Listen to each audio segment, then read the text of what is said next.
Assalamualaikum warahmatullahi wabarakatuh. Perkenalkan, nama saya Friska Berliana Manjoe dari kelas Kimia A. Pada kesempatan kali ini saya akan mempresentasikan sebuah jurnal yang sebelumnya telah saya review terlebih dahulu dan telah saya sajikan dalam sebuah PPT. Jurnal tersebut berjudul Identifikasi DNA Jejak Biologi pada Rokok, Korban Terungkap. Yang pertama yaitu introduction atau pengenalan. Pada tahun 1926, Kayamakani menemukan zat yang larut dalam air liur manusia dengan persentase 80% yang disebut dengan sekretori dan sisanya yaitu 20% disebut dengan non-sekretori. Pemeriksaan selanjutnya telah membuktikan adanya antigen ABH dalam cairan biologis lain seperti sekret hidung, sperma, keringat, sekret vagina, dan uterus. Jenis sekretori adalah patrimonial dan independen dari sistem ABO yang berhubungan erat atau berkaitan dengan sistem Lewis yang dapat digunakan dalam berbagai kasus seperti pelecehan seksual, garis ayah yang disengketakan, dan pemeriksaan jejak biologis pada bukti forensik.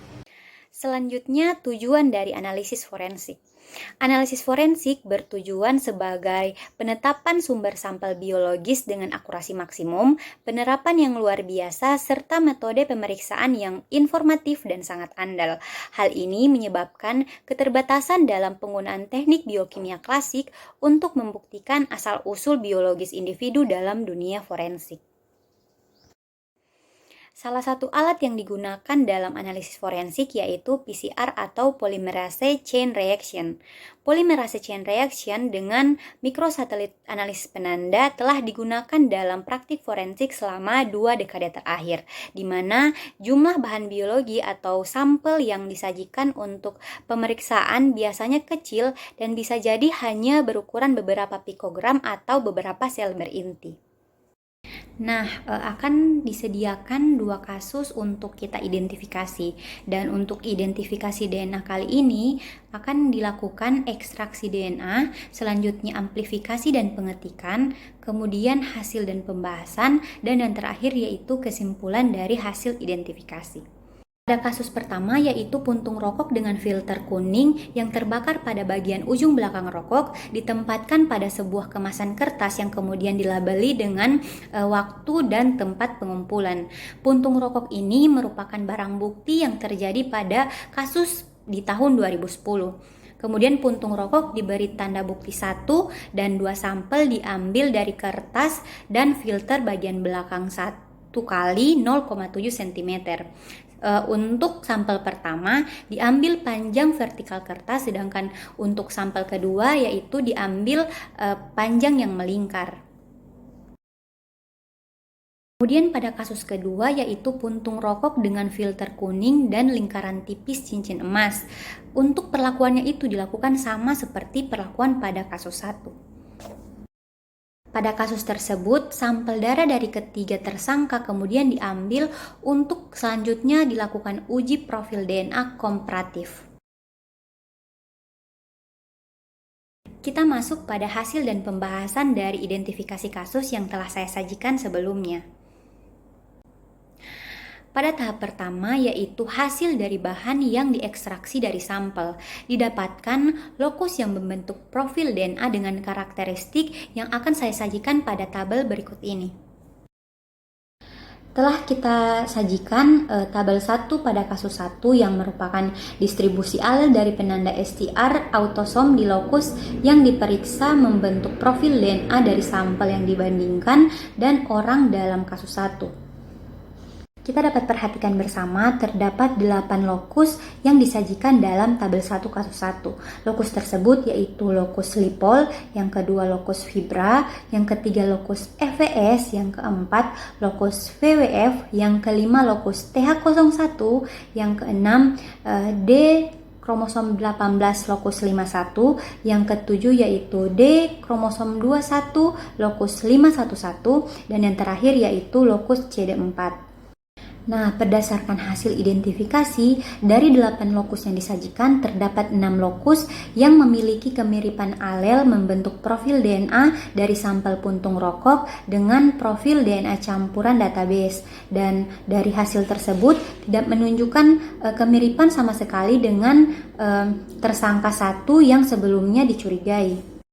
Teman-teman dapat perhatikan 6 lokus yang teridentifikasi tersebut, yaitu yang pertama lokus fibra, di mana sampel puntung rokok dan sampel profil membentuk basis data memiliki kesamaan puncak, yaitu pada puncak 21 dan 22. Hal tersebut juga sama seperti pada lokus FWS, di mana sampel puntung rokok dan sampel profil membentuk basis data memiliki kesamaan puncak, yaitu pada puncak 10 dan puncak 12. Kemudian pada lokus VWF, sampel puntung rokok dan sampel profil DNA membentuk basis data juga memiliki kesamaan puncak, yaitu pada puncak 15 dan puncak 19. Kemudian untuk lokus TH01 sama seperti sebelumnya, sampel puntung rokok dan sampel profil membentuk basis data memiliki kesamaan puncak, yaitu pada puncak 8 dan puncak 9,3. Lokus TH01 ini merupakan lokus STRS yang memiliki rentan alel yaitu 3-14. Lokus TH01 juga dapat digunakan untuk keperluan identifikasi DNA forensik maupun untuk pemeriksaan paternitas. Dan untuk D kromosom 18 lokus 51 juga menunjukkan puncak yang sama pada sampel puntung rokok dan sampel profil membentuk basis data, yaitu sama-sama terdapat pada puncak 12 dan 13,2. Dan pada D kromosom 21 lokus 11 sampel puntung rokok dan sampel profil yang membentuk basis data memiliki kesamaan puncak, yaitu sama-sama pada puncak 30 dan puncak 31,2. Selanjutnya yaitu tabel 2 kasus 1 yang disajikan merupakan pemeriksaan Y kromosom STRS, yaitu DNA yang menggunakan dasar perulangan nukleotida dari intron. Karena hanya perulangan yang terletak pada intron kromosom Y yang diperiksa, maka pemeriksaan ini disebut dengan pemeriksaan Y STRS. Untuk tabel 2 pada kasus 1 yang saya sajikan ini memiliki hasil yang hampir sama dengan tabel 1 yang saya sajikan sebelumnya, di mana terdapat beberapa lokus yang memiliki kemiripan alel untuk membentuk profil DNA dari sampel puntung rokok dan sampel profil yang membentuk basis data. Di sini artinya tersangka yang sebelumnya dicurigai tidak memiliki kesamaan dengan sampel pada puntung rokok tersebut. Salah satu lokus yang memiliki kemiripan pada tabel 2 ini yaitu lokus DYS393 dengan rentan alel 8-16. Di sini untuk sampel puntung rokok dan sampel profil yang membentuk basis data memiliki kesamaan puncak, yaitu pada puncak ke-25 di lokus DYS393.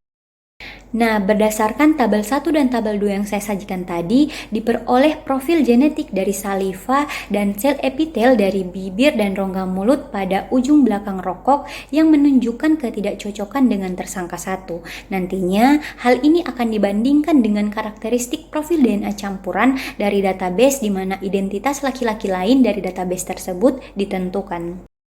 Kemudian untuk tabel 3 kita dapat perhatikan bersama. Tabel 3 ini merupakan distribusi alel penanda STR autosom di lokus yang diperiksa membentuk profil DNA dari sampel yang dibandingkan dan orang-orang di kasus 2.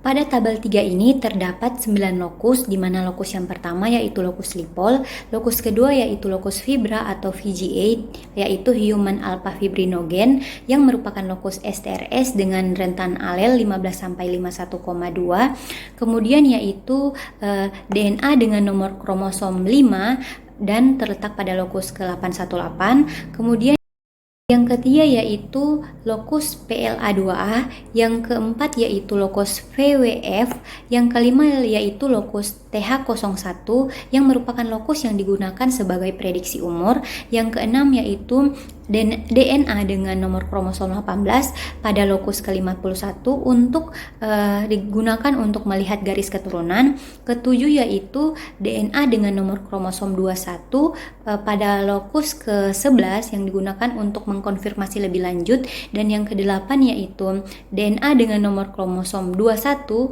pada lokus 11, dan yang terakhir yaitu lokus FES. Pada tabel 3 menunjukkan adanya kesamaan antara tersangka 1 dengan sampel puntung rokok, di mana ditunjukkan pada semua lokus yang tersedia terdapat kesamaan puncak antara tersangka 1 dan puntung rokok tersebut. Hal ini ditunjukkan dengan adanya kemiripan puncak yang dimiliki oleh tersangka pertama dan puntung rokok yang diidentifikasi. Contohnya yaitu pada lokus TH01 di mana tersangka pertama dan puntung rokok sama-sama terdapat pada puncak ke-6 di lokus TH01 tersebut. Nah, selanjutnya disajikan tabel 4 di mana tabel 4 ini merupakan distribusi alel penanda STR kromosom Y di lokus yang diperiksa dalam kasus 2. Sama seperti tabel 3 sebelumnya, tabel 4 ini menunjukkan hasil bahwa terdapat kesamaan antara tersangka pertama dengan puntung rokok. Artinya, puntung rokok ini merupakan puntung rokok milik dari tersangka 1 yang ditunjukkan dengan kesamaan puncak yang dimiliki oleh tersangka pertama dengan sampel dari puntung rokok. Salah satunya yaitu pada lokus DY S393 di mana tersangka 1 dan puntung rokok sama-sama terdapat pada puncak ke-12 dari lokus DYS 393. Pada kasus 2 tersebut, dilakukan analisis komparatif profil DNA campuran dari orang-orang yang dibandingkan dengan materi biologi di puntung rokok yang menunjukkan identitas tersangka 1. Seperti yang saya jelaskan tadi bahwa pada puntung rokok tersebut terdapat identitas dari tersangka 1 yang ditunjukkan dengan kesamaan puncak yang dimiliki oleh tersangka 1 dan puntung rokok pada masing-masing lokus yang disediakan. Baiklah, itulah presentasi mengenai identifikasi DNA jejak biologi pada rokok korban terungkap, dan semoga apa yang saya sampaikan tadi dapat memberikan manfaat untuk kita semua. Mohon maaf apabila terdapat kekurangan. Wabillahi taufik wal hidayah. Wassalamualaikum warahmatullahi wabarakatuh.